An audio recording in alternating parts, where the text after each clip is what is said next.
Your Honor, my name is Richins. I'm Eric's father. No parent should ever have to bury their child. It's a loss that changes you forever.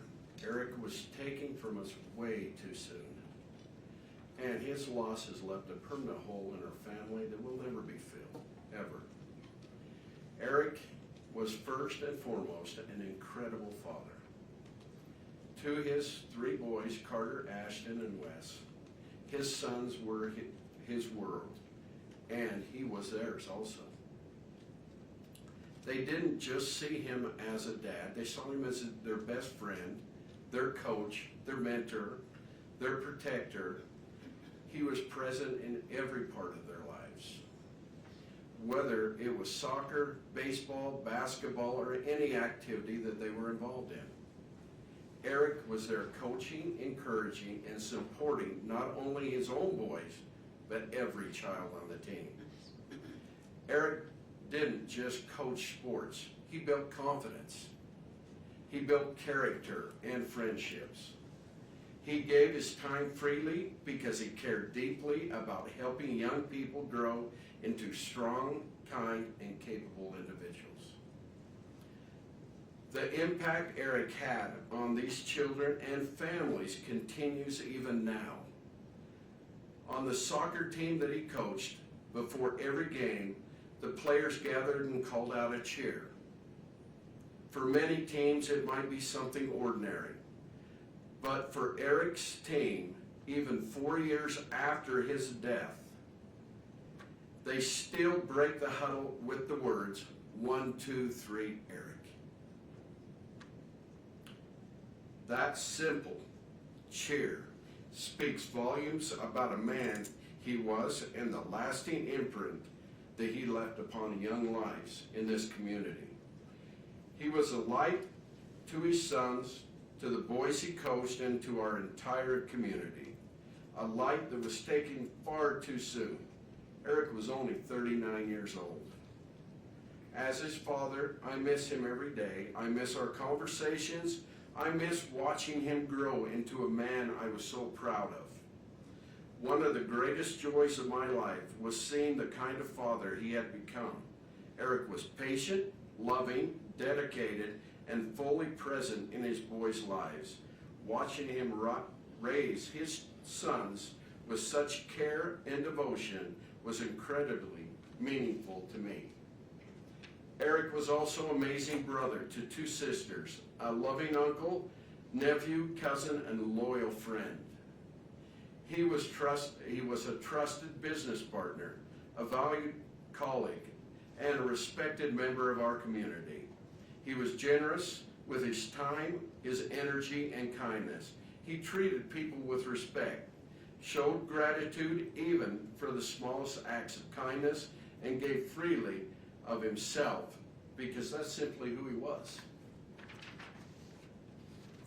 He worked hard to provide a beautiful life for his family. He gave them a home many would consider a dream. He ensured their needs were met, supported them, cared for them, and treated his wife with love every day. Yet despite everything he gave, his life was taken from him, not by a stranger, but by a person he should have been able to trust the very most in his life. He was betrayed in the most imaginable way possible. His life was taken through calculated, intentional actions motivated by the greed, control, and desire for a different life with someone else. Eric's boys lost a father. I lost my son. His sisters lost their brother.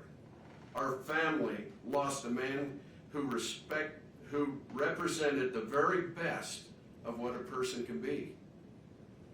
The ripple effects of this loss extend far beyond our immediate family. His friends lost someone they trusted and admired. The children he coached lost a mentor, a role model. Our community lost someone who genuinely cared and gave back without expecting anything in return. Eric will never see his boys graduate, get married, or become fathers themselves. He will never, again, stand on the sidelines cheering them on.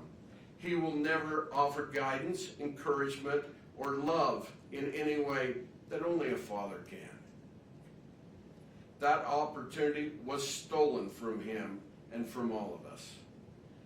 Because of the calculated and intentional nature of this crime, I respectfully ask the court to impose a sentence of life without the possibility of parole.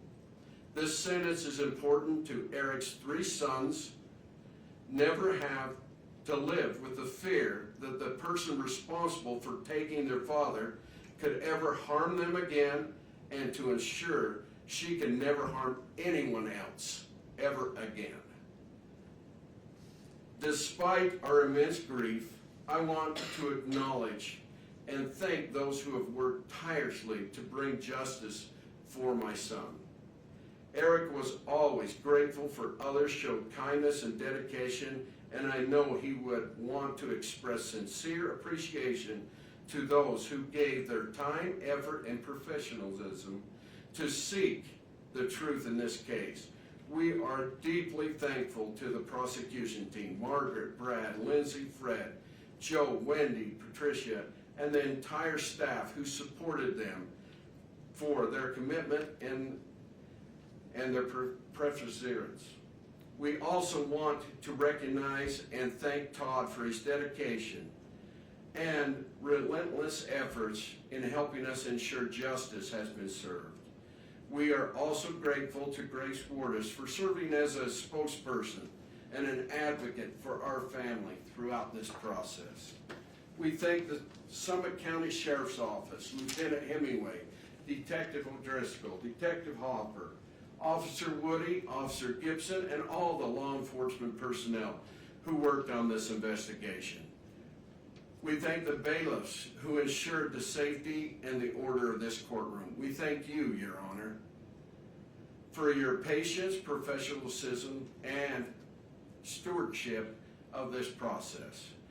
We extend our heartfelt gratitude to each juror, including the alternates, for their sacrifice and their time, for seriously taking the responsibility, who carried out to ensure justice was served. Nothing can bring Eric back. Nothing can restore what has been taken from his sons, from our family, and from this community. But accountability matters here. Justice matters. Eric mattered.